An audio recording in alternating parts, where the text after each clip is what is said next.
Lo hacemos en Bolivia, donde un escándalo sacude la política. Tras la revelación de un audio en un medio local, se conoció que el presidente del Comité Cívico del Potosí, Marco Antonio Pumari, habría pedido al líder político Luis Fernando Camacho una suma de $250.000. Además, que le diera el control de 2 puestos de aduana, esto para poder ser su compañero de fórmula en las elecciones presidenciales del año 2020.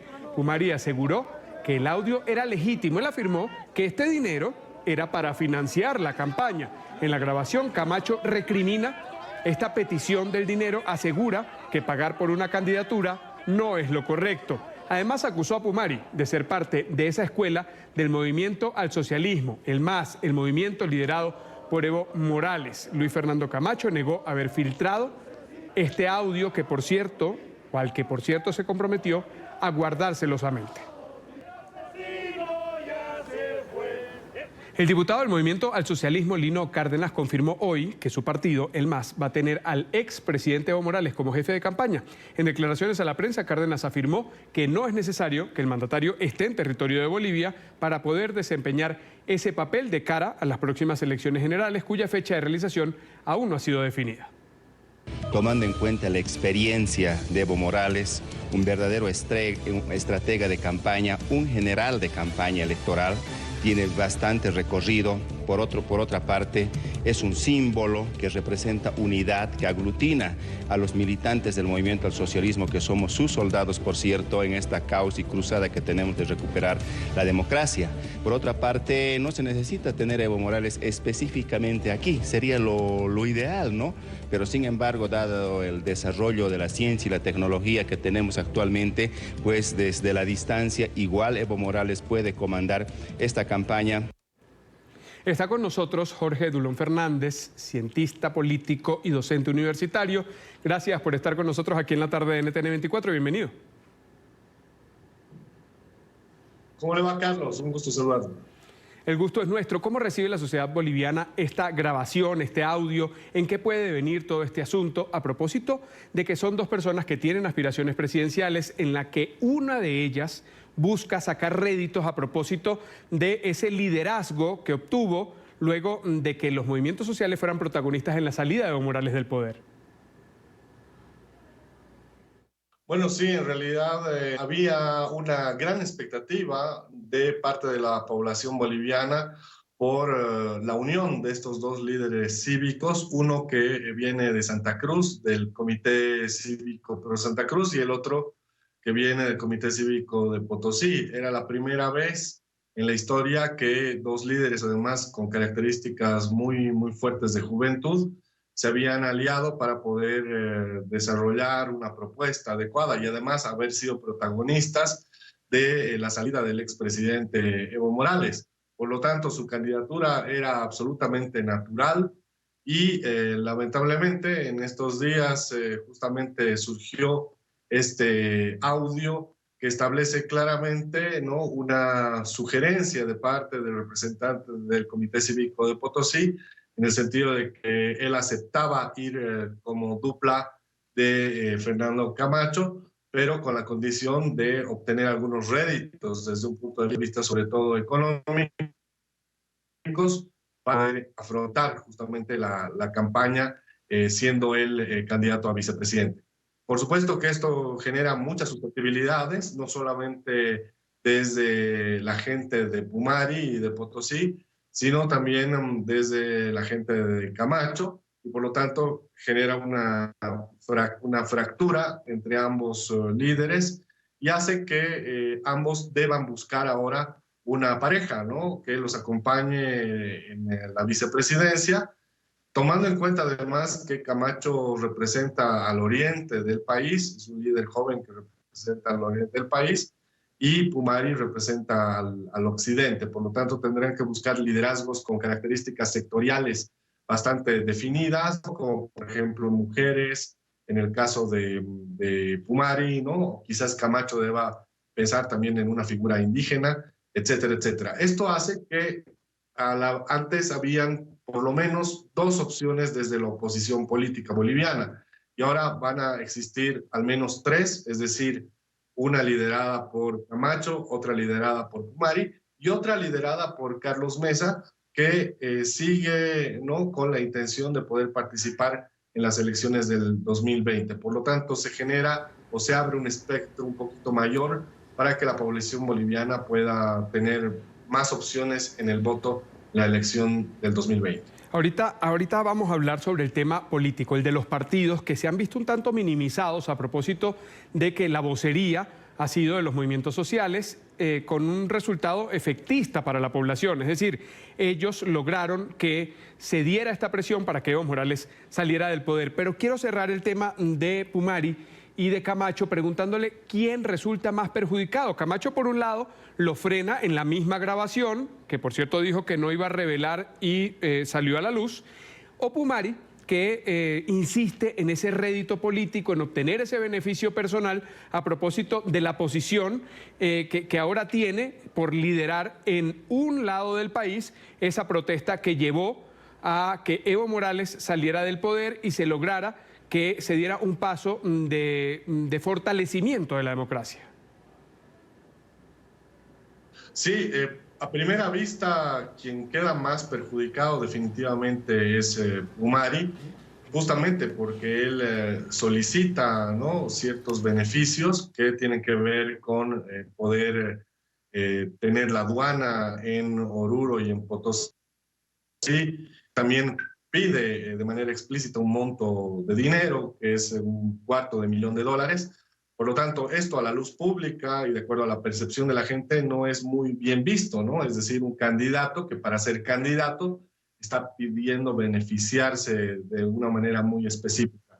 Y quien queda más o menos bien parado es justamente Camacho, que en el audio se nota que menciona que no va a hacer pública toda esta conversación, que la va a dejar ahí y que cada uno se dedique a buscar a su dupla, ¿no? Entonces, definitivamente, bueno, hay que esperar las mediciones de las encuestas. Estas encuestas antes de este audio mostraban una tendencia en el sentido de que Camacho tenía aproximadamente un 16% solo y Pumari el mismo porcentaje.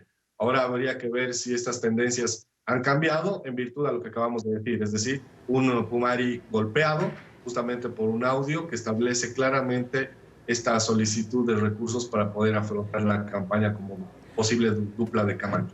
Lo cierto es que lo que sí está claro es que hay una división, que ahora son dos las opciones en cuanto a los movimientos sociales. Quiero pasar a hablar de lo político, se lo adelantaba. ¿Qué va a pasar con Carlos Mesa? Él logró, aún con una elección amañada, con una situación fraudulenta, con un beneficio del Tribunal Supremo Electoral en favor de Evo Morales, estar a pocos votos de alcanzar una segunda vuelta que seguramente le iban a dar la victoria, aún, repito, con un fraude en la mesa.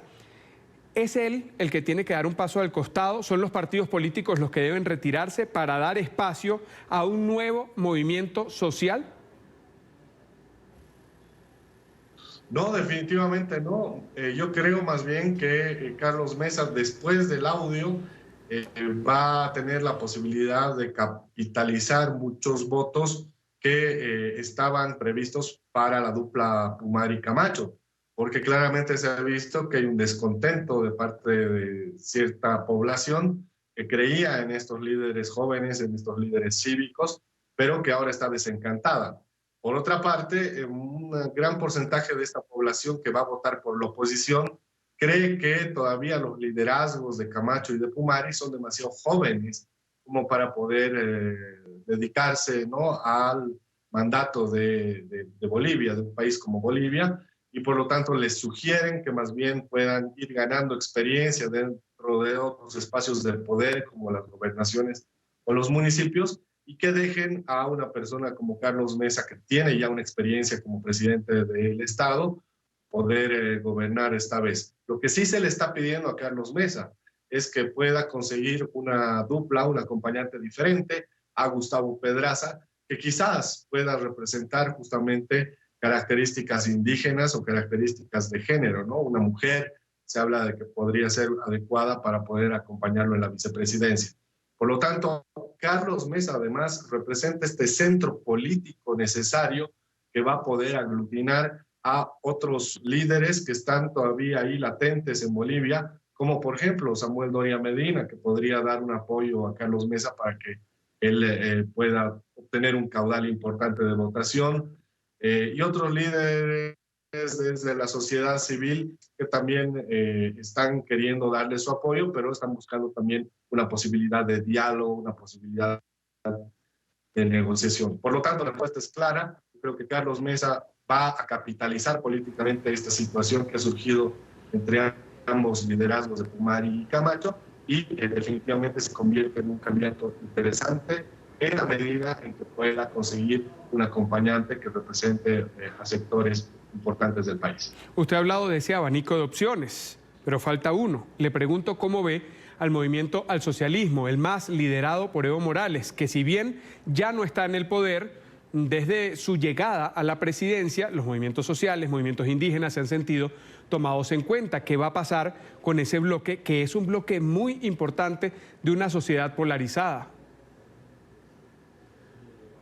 Bueno, sí, definitivamente el movimiento al socialismo no deja de ser un movimiento muy importante, con una legitimidad todavía muy importante en el país. Se ha medido últimamente, ¿no?, su grado de legitimidad, y está alrededor del 20-25%, sea el candidato que sea, porque ese 20-25% es un voto duro que tiene el movimiento al socialismo. Por lo tanto, no hay que desmerecerlo. Yo creo que los candidatos, además, que se están planteando ya, incluso desde el planteamiento que hizo Evo Morales, son interesantes, ¿no? Por ejemplo, está planteado, propuesto el ex canciller David Choquehuanca, está planteado Andrónico, que es un líder joven del movimiento socialismo. También se ha planteado la posibilidad del ex canciller Diego Pari. Por lo tanto, son candidatos interesantes que pueden llegar a aglutinar a la gran cantidad de gente del movimiento socialismo, pero también pueden llegar a encantar a cierta clase media que antes no iba a votar por el movimiento socialismo, pero viendo estas características de estos candidatos, puede animarse a engrosar justamente ese 20-25% de voto duro para que sea una cifra mayor. Por lo tanto, no hay que desmerecer esto. El movimiento al socialismo puede tener un protagonismo en estas elecciones del 2020. Ahora, hay un elemento importante que quizás se debe analizar, que tiene que ver con el rol de las nuevas autoridades del Tribunal Supremo Electoral. Estas nuevas autoridades se van a nombrar próximamente, en las próximas semanas, y ellos van a tener que tener una tarea fundamental a la hora de poder evaluar el informe final de la Organización de Estados Americanos y determinar de manera concreta si el movimiento al socialismo debe o no perder su personería jurídica, porque de acuerdo a la normativa nacional, las organizaciones políticas que tengan que ver o hayan tenido algún tipo de relación con alguna irregularidad pierden su personería jurídica. Entonces, esto también puede golpear o no al movimiento al socialismo a la hora de querer presentarse en las elecciones del 2020. Son estas dos características, son estas dos variables que hay que analizar a la hora de poder evaluar como oposición al MAS qué es lo que se debe hacer. Jorge, pero ya va. Puede golpear al movimiento al socialismo, pero ¿cómo golpea la democracia, la confianza de los electores? Porque usted lo ha dicho, hay un voto duro, alrededor del 25%. Un cuarto de la población boliviana sigue respaldando al movimiento al socialismo, al MAS. ¿No parecería entonces muy justo, al menos para ellos, que en medio de toda esta coyuntura salga Evo Morales del poder y por otra parte se llame elecciones pero anulen la participación del MAS? Eso podría complicar este proceso, por cierto, para el que aún todavía no hay fecha. Sí, definitivamente, como mencionabas, el movimiento al socialismo todavía tiene una base muy importante de voto duro, ¿no? Del 25-30%, y por lo tanto, quitarle la personería podría provocar un conflicto social, ¿no? Una convulsión social, tener nuevamente a la gente, a los movimientos afines a más en las de vista de estabilidad, de paz, no es lo más adecuado. Por lo tanto, lo que decía era que las nuevas autoridades del Tribunal Supremo Electoral tienen que tomar también decisiones políticas para no provocar esta conflictividad, esta efervescencia social que en este momento histórico del país no sería lo más adecuado. Por lo tanto, también tienen que sopesar que son nuevas autoridades, son nuevos vocales del Tribunal Supremo Electoral que conforme vayan tomando decisiones van a ir legitimándose ante la población como autoridades independientes o no. Y por lo tanto, estas nuevas autoridades tienen una tarea muy importante para poder ver qué es exactamente o cuál es exactamente la decisión que vayan a tomar. Una decisión no solamente que debe ser justa, sino también que pueda calmar a la población que está ávida de proteger su democracia. Gracias, Jorge Edulón Fernández, cientista político y docente universitario, por haber estado estos minutos aquí con nosotros, viendo esta radiografía de lo que es este previo de la elección presidencial. Va a ser en el 2020, aún no se sabe cuándo. Debía posesionarse el presidente el 22 de enero, no va a ser posible. Esperaremos a ver el próximo año en qué termina esta situación política en Bolivia.